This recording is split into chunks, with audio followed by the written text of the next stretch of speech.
morning. Got our dough out this morning. We mixed it yesterday late afternoon and folded it and then put it in the refrigerator, and this is what it's looking like. It's a bit cold and dense. It's got a little bit of bounce to it. It doesn't feel like a rock, but it needs a little bit of warm-up time and final proofing.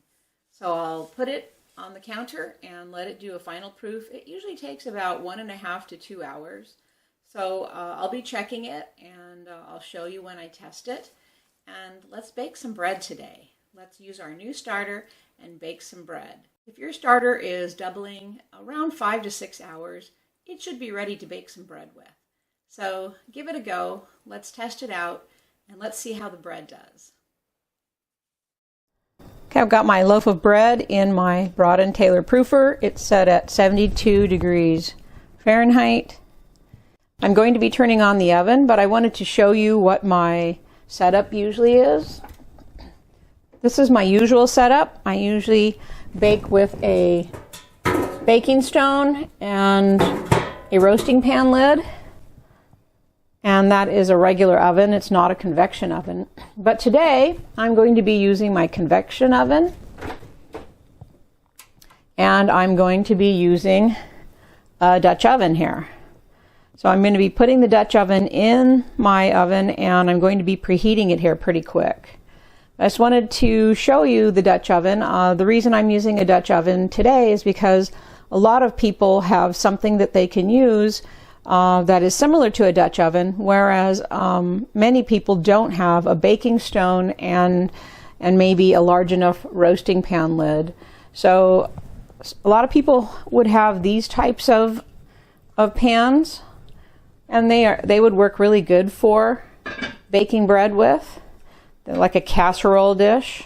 Anything that's oven safe, that has a lid, and that your dough will fit in. Now that one would take a small loaf. That one would take a larger loaf. And this is a 5-quart Dutch oven, and it's the standard size that most bakers will use. And it's nice and it's heavy. And this is the one that I use when I use a Dutch oven. So today I'll be preheating the Dutch oven, and we'll do our first test loaf in a Dutch oven. If you have the baking stone set up with the lid, if you have that set up, then you can use that setup. Either way, it will work fine. Okay, I've got my Dutch oven in the oven, and I just turned the oven on, so it's preheating at 480 degrees Fahrenheit. I had my bread at 72 degrees Fahrenheit, and I bumped it up to 76. I've been preheating the oven for about half an hour, and I'd like the bread to go a little bit quicker.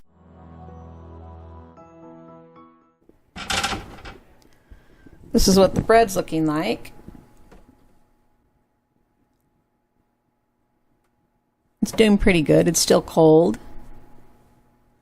When you put a dent in, it comes out slowly, but it still feels kind of dense to me overall.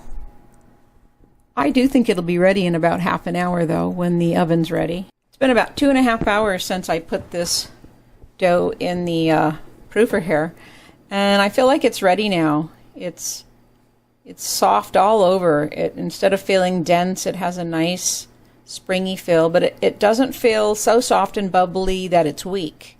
So it still has a lot of nice strength left. When you push it in, it fills out slowly.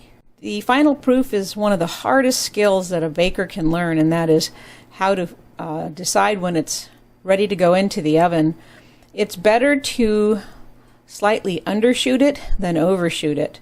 You'll get more oven spring, and you might even, blow out your crust a little, but that's better than having a flat, dense brick.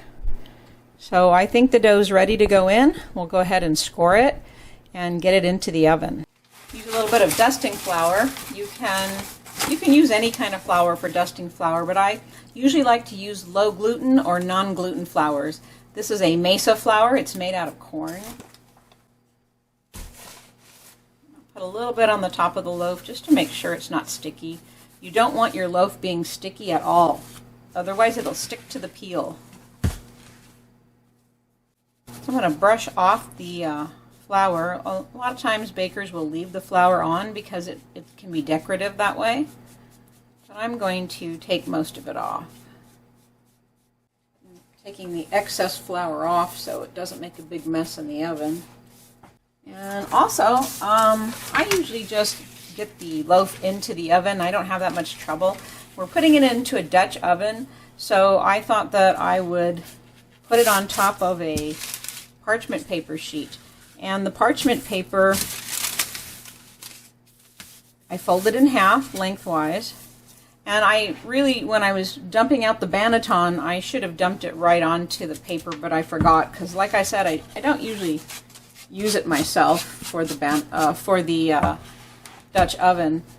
But I think for a newbie, it'll be easier to lower the dough into the oven, into the Dutch oven that way. So we'll go ahead and do it that way. I'm going to get my blade wet, and then we'll just do a real simple crosshatch for a score.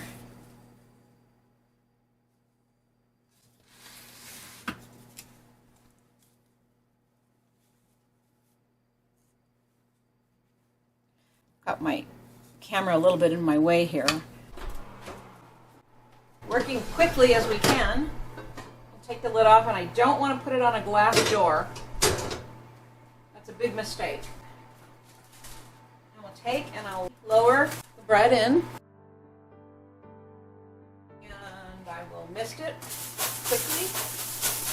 I'm going to grab that lid and I will pop it in there.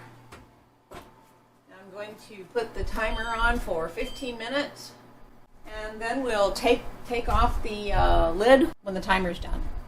Now, I just wanted to mention that I have on the, I don't know if you can see it with the light on, but I have the Dutch oven sitting in a cake pan, and the reason I do that is because very often the Dutch ovens will burn the bread on the bottom.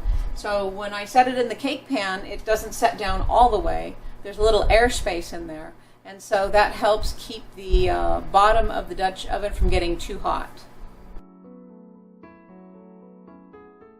Okay, it's time to take the lid off.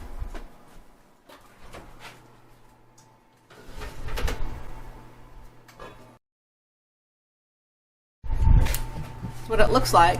It's looking really good so far. So we'll put it back in for another 15 to 20 minutes. And then we'll check on it.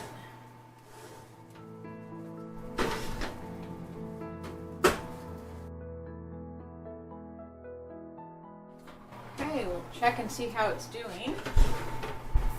I put on a little piece of foil on top when it was about 5 minutes to the end of the bake. The top was getting a little bit dark. So, that's how it's looking. Came out really beautiful. If I can grab the loaf out.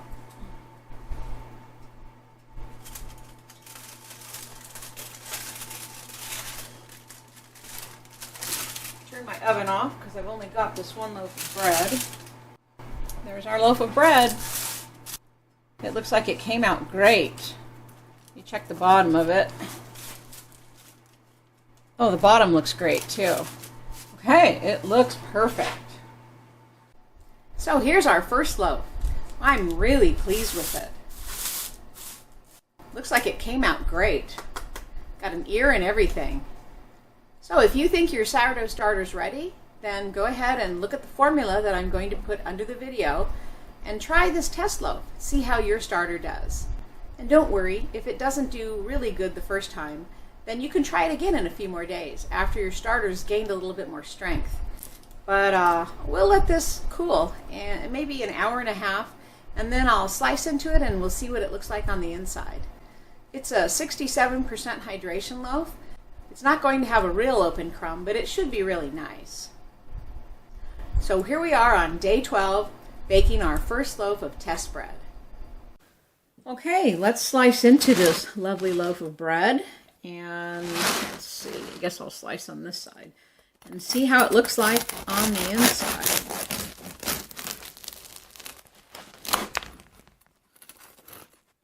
There's our beautiful first test loaf.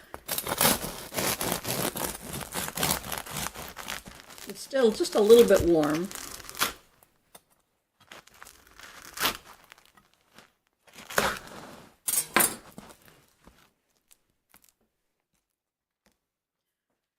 I'm really happy with this bread. It smells nice.